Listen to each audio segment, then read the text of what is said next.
Uniclac.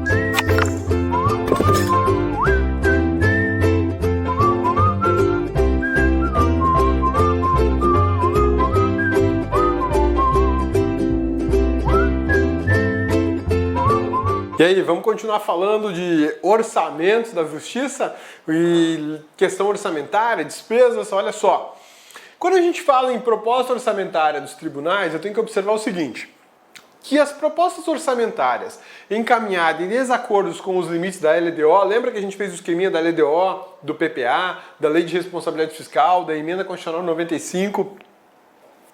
Qualquer proposta orçamentária oferecida em desacordo, por exemplo, com a LDO, isso já autoriza o chefe do executivo a ajustar a proposta.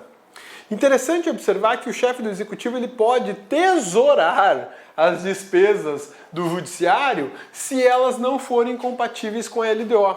Ou se, por exemplo, elas contrariarem alguma outra legislação financeira. O executivo pode fazer isso.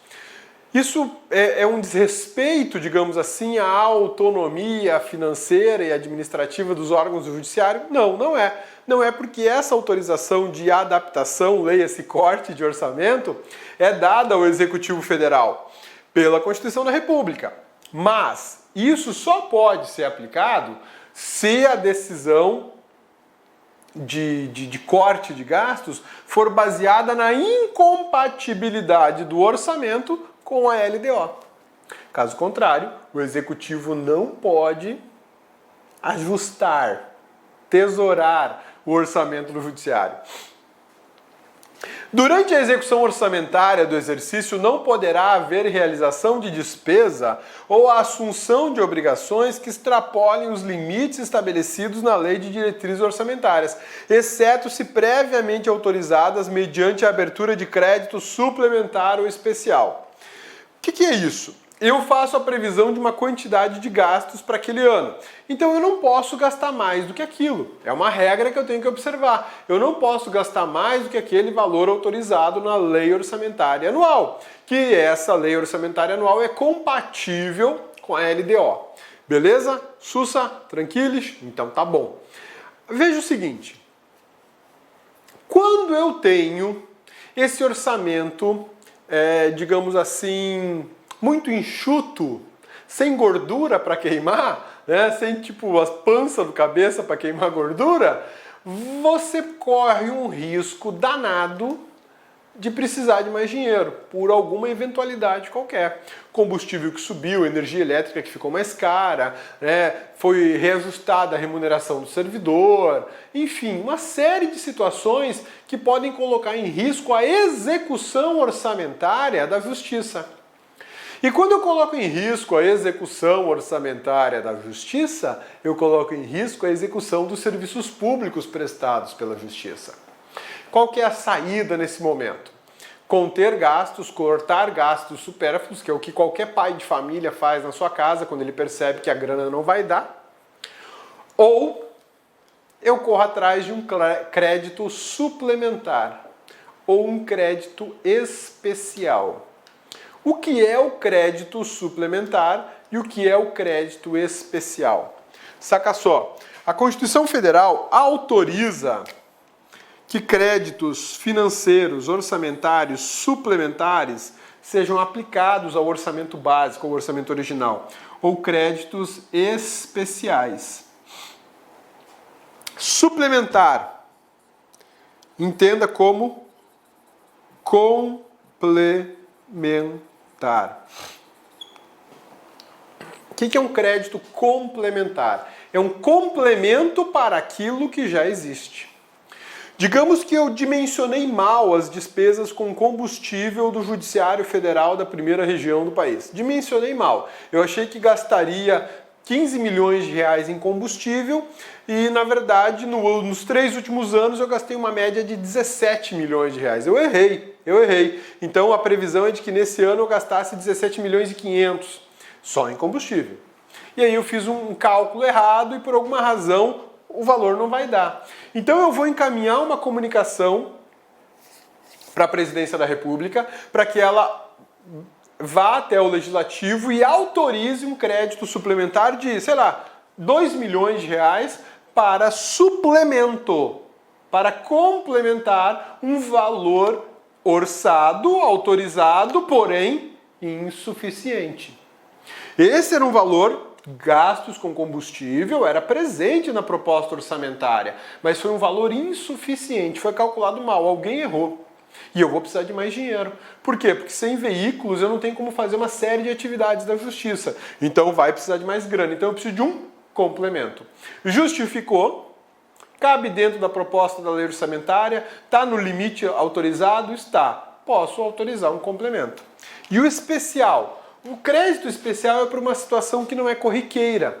Aconteceu em 2017 a necessidade de, sei lá, aquisição de protetores auriculares para os servidores da Justiça Federal da 2ª Região, por conta de um barulho qualquer lá que estava causando lesão no ouvido das pessoas. Não é um valor comum, né? O que é isso, né?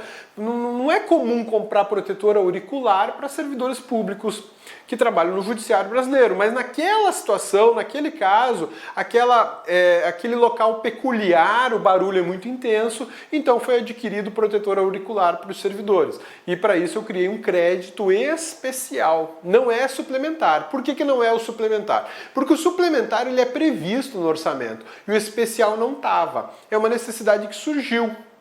Então ele é especial. E existe uma outra situação que não se confunde, tá? É um terceiro tipo de crédito, o crédito extraordinário. O crédito extraordinário é para situações extremas, imprevisíveis, que causam um grande desequilíbrio ou causam um desequilíbrio no orçamento da administração. Eu vou dar um outro exemplo do especial que talvez seja mais palatável, mais aceitável, né? Digamos que no ano de 2016 houve um surto de gripe aviária num local específico do país.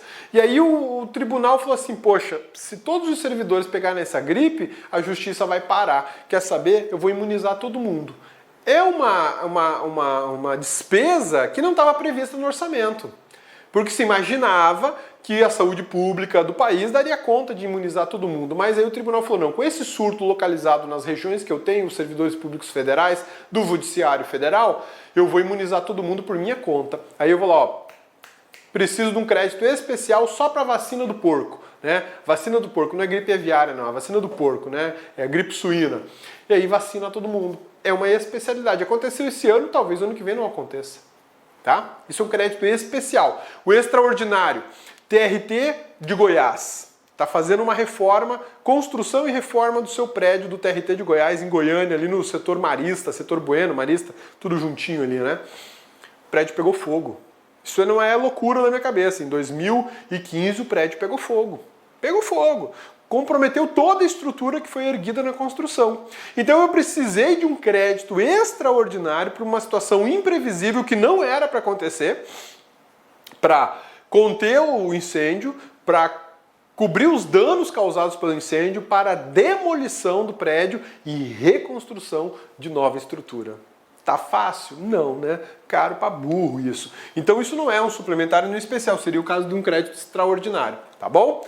Mas olha só, o que a gente tem autorizado aqui... Opa! Desculpa aí, meu amigão. O que a gente tem autorizado aqui é que na execução do orçamento é possível um crédito suplementar e um especial. E eu já te disse mais, eu ainda disse que existe uma possibilidade não prevista nesse dispositivo mais aplicável, que é o crédito extraordinário. Tudo bem? Belezinha? Sussa? Tranquilos?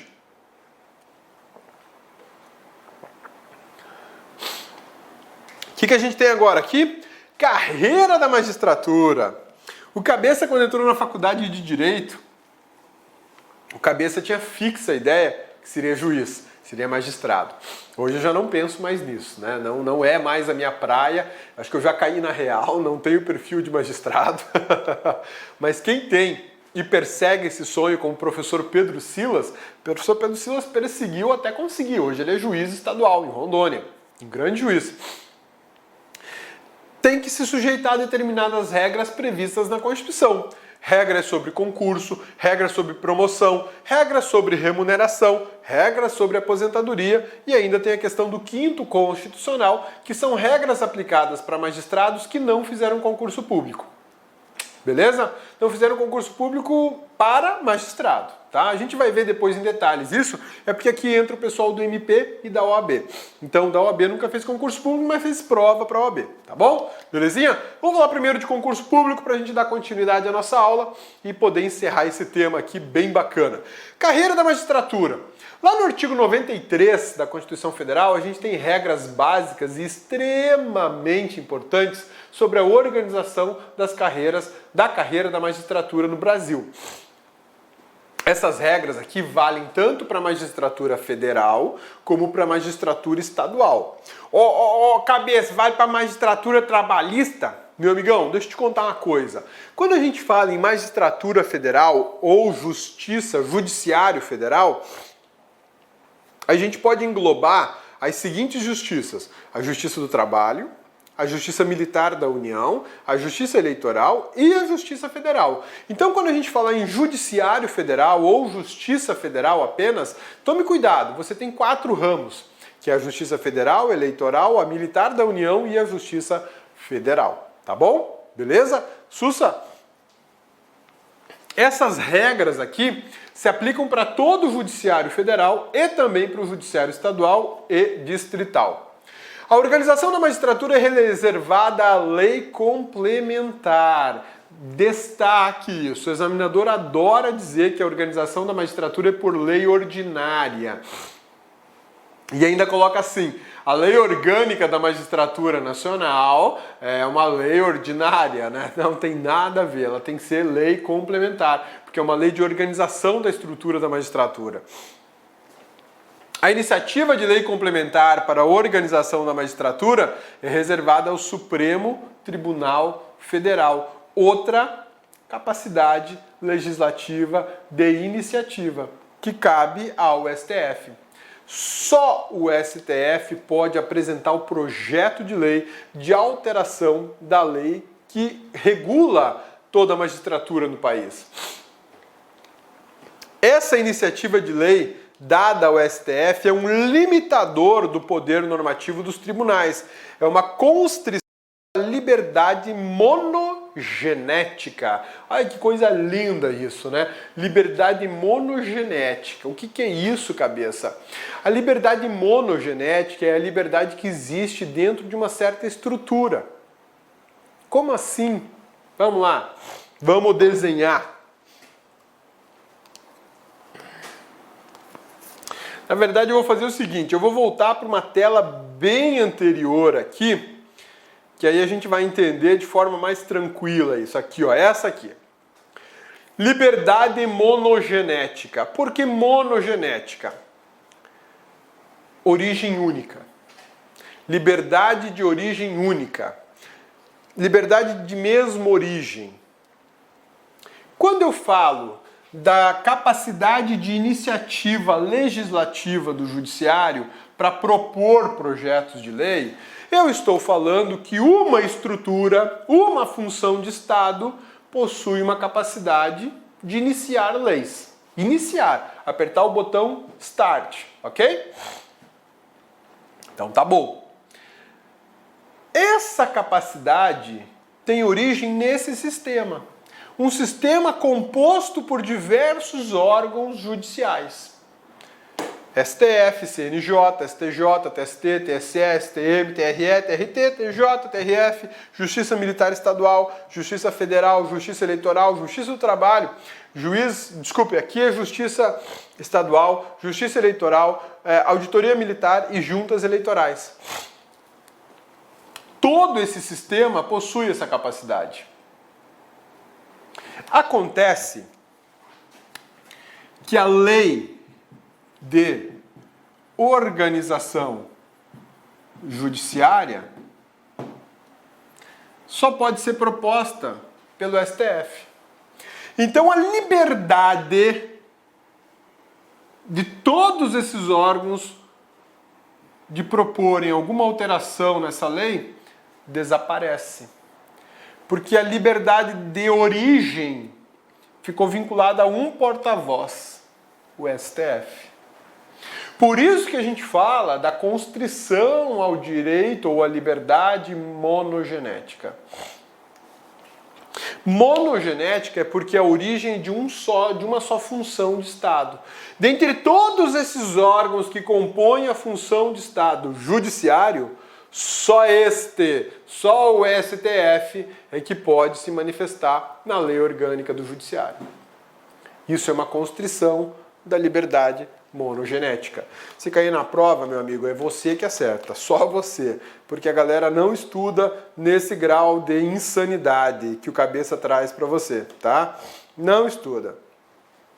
Então, quando a gente volta a falar aqui de que a capacidade de iniciativa de lei, por exemplo, do STF para alterar a lei de organização do judiciário, essa capacidade que é só do STF, é exclusiva do STF, ela é uma constrição, ela é um cerceamento da liberdade monogenética. Então, todos os órgãos só poderão se manifestar por intermédio do STF. Pô, mas e se o STF não concordar com a posição do STJ? O problema é do STJ. Se o STF não concordar com a posição do Superior Tribunal Militar, problema do Superior Tribunal Militar. O STF vai apresentar a posição que ele achar correta. Concurso para magistratura. Está lá no artigo 93, inciso 1, e ela estabelece que o ingresso na magistratura se dá por concurso público de provas e títulos. Provas e títulos, não é prova ou títulos. Examinador adora trocar isso aqui, provas ou títulos, ele acha o máximo, ele se acha o melhor examinador do universo, né? Só porque ele trocou um E por um OU. Isso causa um dano enorme na prova dos concurseiros. Por essa razão, meu amigão, destaque aí o E, canetinha amarela nele, faz uma bolota em cima dele amarela, tá?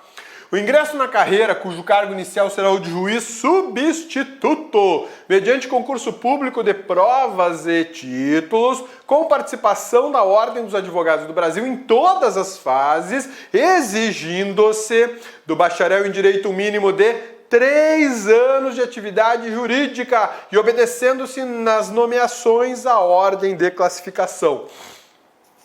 Olha que bacana isso. Concurso para juiz ele tem diversas fases. É um concurso difícil, concorrido, de um nível de qualificação dos candidatos muito alto. Não é qualquer um que consegue chegar numa prova final, enfrentar os desembargadores numa sala te perguntando ali, ó, olho no olho, e passar nessa prova. Não é para qualquer um. É um concurso que precisa de muita preparação, sangue frio, equilíbrio, né? E o que rola? Quando você passa nesse concurso, você é juiz substituto. Você não chega de cara assumindo o fórum todinho, sou eu que mando aqui, né? Agora esse fórum é meu. Não, o fórum não é seu. O fórum é do Estado, é um serviço público. E você não tem experiência para comandar ninguém. Você acabou de passar no concurso público. Então agora você vai ser substituto. Você vai trabalhar sob a sombra do juiz mais experiente. E aí você vai colaborar com esse juiz. Você é o juizão substituto. Tudo bem, você tem as suas decisões, a sua independência judicial, seu posicionamento, mas você não vai tocar questões administrativas no fórum. Por quê? Porque você é substituto. O dia que você for juiz titular, e isso só acontece após 2 anos, ou seja, só acontece após o seu vitaliciamento no cargo da magistratura, aí você poderá sim assumir a titularidade de uma vara ou de um fórum e você pode cuidar de todas as questões administrativas pertinentes àquela unidade do judiciário. Até lá, você é juiz substituto. Não quer dizer que você manda menos que o juiz titular. Nos teus processos, nos processos que você cuida, é você que manda. E a decisão, a última decisão é tua como juiz substituto. Esse concurso, ele tem várias fases, como eu disse para você. E em todas as fases, é obrigatória a presença da OAB. E se a OAB não estiver presente, cabeça, concurso é nulo, por uma violação de regra constitucional. Há um tempo atrás, quando eu estudava muito para concurso da magistratura, eu ia me submeter... Desculpa aí. Eu ia me submeter a um concurso de juiz estadual num determinado estado do país. Eu não vou falar o nome do estado para não constranger ninguém e nem criar dor de cabeça. Mas nesse referido estado, todo mundo sabia que das 17 vagas para magistrados, cerca de 8 a 10 vagas já tinham dono. Como assim tinha um dono, cabeça? Eram filhos de desembargadores, sobrinhos de desembargadores, eram apadrinhados políticos que ficariam com 8 a 10 vagas. Todo mundo já sabia dessa bandidagem, né? E eu falei, pô, eu não vou gastar dinheiro para ir lá fazer essa prova e de repente concorrer só a 7 vagas, ou talvez nem 7, né? E a coisa foi tomando um volume absurdo, a corrupção lá estava tão grande que a OAB, numa reunião, diz o seguinte: se não for uma banca terceirizada para fazer a prova do início ao fim, a OAB vai sair do concurso. Olha o padrão de corrupção que nós chegamos. Aí a comissão de concurso falou assim, não, vocês não podem fazer isso, faremos. Ou o tribunal contrata uma banca para fazer essa prova da primeira fase até a última, ou a OAB vaza. A OAB não vai participar. E se a OAB não participar, não tem concurso público, porque sem a OAB esse concurso não rola. É uma condição específica, a OAB tem que estar presente, tá? Então, quando a gente fala dessa questão aqui da presença da OAB, é uma condição imprescindível. Foi o que aliviou para a galera e realmente foi contratado naquele concurso, naquele estado, foi contratado uma banca para fazer essa prova. Outra questão interessante, para você se submeter a um concurso da magistratura, você tem que reunir 3 anos de atividade jurídica. Você tem que ter desempenhado 3 anos de atividade profissional vinculadas à área do direito, vinculadas à atividade privativa do bacharel em direito. Pode ser delegado, pode ser advogado, pode ser analista de tribunal, área judiciária, pode ser oficial de justiça, pode ser professor de universidade, ou cabeça, pode ser professor de cursinho, de constitucional? Não, não pode. O professor de cursinho não entra nessa lista. Quem definiu essa lista foi o CNJ, o Conselho Nacional de Justiça. Ele definiu quais são as carreiras que serão consideradas para fins de 3 anos de atividade jurídica. Belezinha? Sussa, tranquilos? O concurso para ingresso na magistratura é regulado por resolução do Conselho Nacional de Justiça, porque o Conselho Nacional de Justiça é o órgão fiscalizador de toda a magistratura no Brasil. O CNJ estabeleceu o que é atividade jurídica para fins de ingresso na magistratura mediante concurso público e sua comprovação. Então nós temos atos administrativos do CNJ que dizem como se comprova que você tem 3 anos de atividade jurídica e quais são essas atividades jurídicas aceitadas, né? Atividade jurídica deve ocorrer após a diplomação, como bacharel em direito, e pelo período de 3 anos.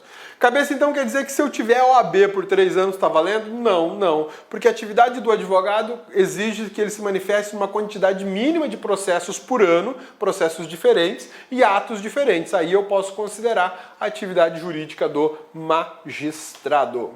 Belezinha? Promoção na magistratura. Você ingressa na magistratura como juiz substituto, mas você não vai ficar o resto da sua vida como juiz substituto. Você pode ser promovido. Assim como o servidor público, que quando é nomeado, ele entra no cargo do rodapé daquela carreira e com o tempo ele vai progredindo de nível a nível, até chegar no último nível da carreira, com o magistrado não é diferente. Ele ingressa como juiz substituto e com o tempo ele pode ser promovido de entrância para entrância. A gente vai estudar isso agora e é um ponto bem bacana na nossa matéria e eu já vou te mostrar por um gráficozinho como isso é simples. O juiz que não é substituto é o juiz titular. Isso é tranquilo, né? Você ingressa como juiz substituto, passado um tempo você passa a ser juiz titular. No decorrer da carreira, o juiz é promovido de entrância em entrância. Artigo 93, inciso 2. Não é instância, não é estância, é entrância. A promoção de entrância para entrância ocorre alternadamente por antiguidade e merecimento. Ou seja, você está na entrância X e vai passar para a entrância Y, e depois para Z e depois para W, né? Cada mudança de entrância é o que nós chamamos de promoção na carreira. Essa promoção ou modificação de entrância para entrância leva em consideração basicamente dois critérios. Ou você é promovido por antiguidade, ou você é promovido por merecimento. A antiguidade leva em conta o tempo de trabalho em determinada entrância. O merecimento é aferido por desempenho. Olha o gráfico. Promoção de juízes em primeiro grau. Eu estou aqui, ó, na entrância 3. Depois eu fui para 2. Depois eu fui para 1. Aqui na 3 eu era juiz substituto. Juiz substituto. Aqui eu já era titular. Aqui também titular. Então o que acontece? Por merecimento eu fui promovido para a segunda entrância. Por antiguidade eu fui promovido para a primeira entrância. Por merecimento eu fui promovido para mais uma entrância, que eu posso chamar de entrância especial. A entrância é assim, ó. Primeira, segunda, terceira. Mas olha só, eu estou dentro da jurisdição de primeiro grau. Deixa eu te explicar uma outra coisa que esse desenho vai ficar mais simples e mais acessível para você, meu amigão. Vamos pensar uma estrutura básica. Ó, estrutura do judiciário, ok? Estrutura do judiciário, tudo bem? Eu tenho aqui o primeiro grau de jurisdição.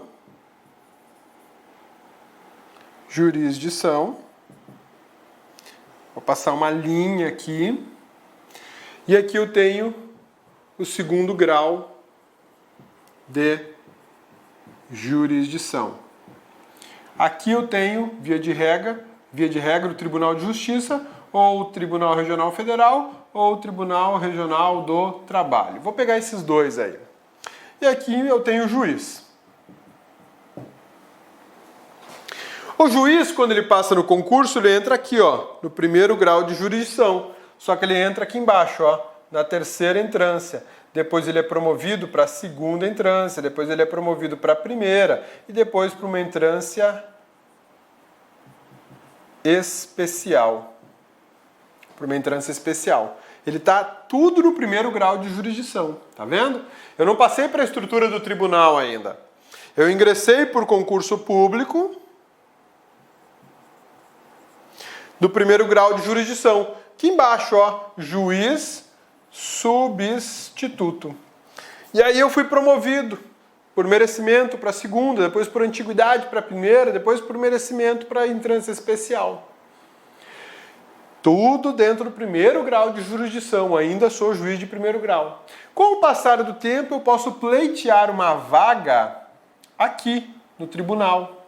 Se eu sou juiz estadual, eu posso pleitear no Tribunal de Justiça. Se eu sou juiz federal, no Tribunal Regional Federal. Se eu sou juiz do trabalho, no TRT.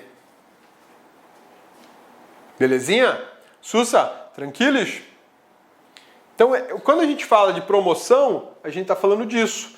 As entrâncias ficam dentro de uma dessas estruturas, na verdade, da estrutura de primeiro grau, porque na segunda estrutura aqui de cima, de segundo grau, não tem entrância. Não tem entrância, tá? Olha lá. Vamos organizar isso aqui para a gente poder agora fazer uma leitura melhor desse gráfico, uma leitura mais didática e com maior precisão de informações. Então veja só, meu amigão, você fez concurso, entrou aqui, ó, passou no concurso, você está na entrância de base, na entrância de entrada. Aí por merecimento você foi promovido, depois por antiguidade, depois por merecimento. Mas tudo isso você está dentro de uma estrutura de primeiro grau. O teu movimento foi assim, ó, entrância para entrância, beleza?